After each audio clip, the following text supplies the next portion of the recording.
Oh no, yet another video on the SRK.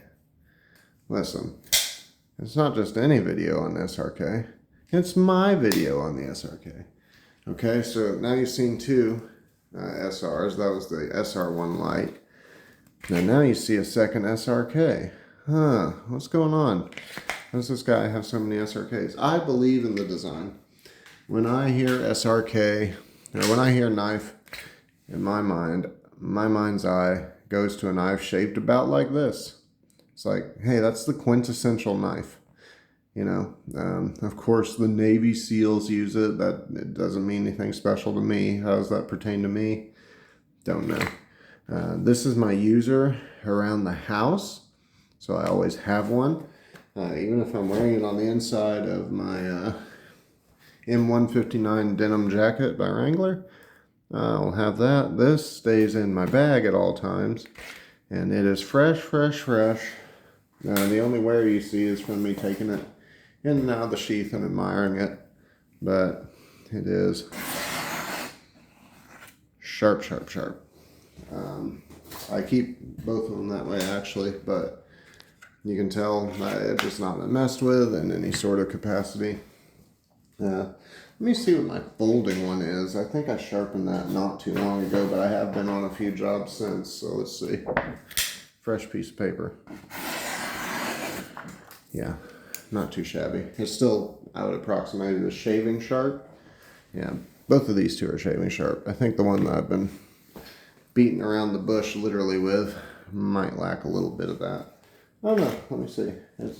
I mean, I've been beating up on it. It could. Nope.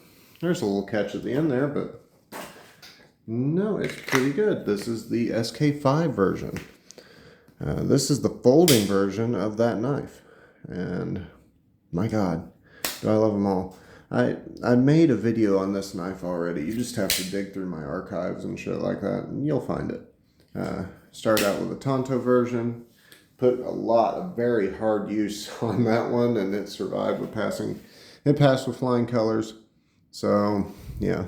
I've seen a lot of reviews of this from people that I respect, and they say that the handle gets loose on you if you throw it. Well, I'm not throwing it, for one. I may baton with it. If it gets a little bit loose, I'll tell you what I'll do.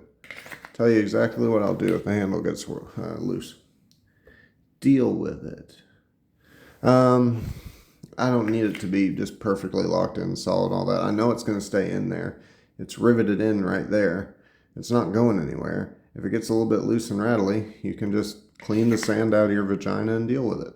I don't know, but I haven't had it get loose, and I've beat on it quite a bit. If you're doing things to it that get it to get that loose, I'm kind of thinking you're the problem. I'm just saying, just putting that out there. I keep enough of a little hank of cord on this. This is just Dollar Tree paracord. You got paracord at home, but that's the perfect length for if I actually needed to lanyard up with it. That's good for safety. Get my hand out of that. And that goes in gloves and other things and blah, blah, blah. But cold steel SRK. Now, why? I wonder what configuration the UDT issue is. Because underwater demolition team, I'm thinking either they're going to put them through a class on oiling an edge and oiling a blade really well and how you're keeping and storing it, or they've got a different steel going on. I'd really like to figure out what it is, which one of those it is. Whether it's just traditional education on how to take care of a knife, or are they using a different steel and just saying, well, whatever.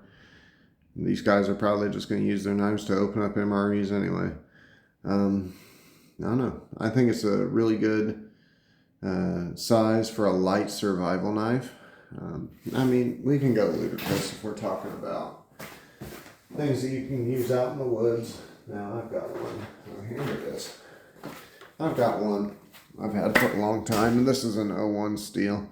This is a Natchez buoy, and I've got nonsensical tape and spray, and it doesn't make any sense, but that's sharp, and you can take that. The creator, Lynn Thompson, says, oh, that's a fighter. That's not meant for the woods or whatever. I modified the tip so I can baton with it without splitting up my logs. And I have used it in that capacity for years and years and years. And the pinned handle holds through, holds out. So yeah, that's all I have to say about it. If you find yourself in an emergency situation, but if by the time that you're out of that situation, your handle's rattling, I don't know what to tell you. It saved your life, but you got a little bit of a rattly handle. Peace.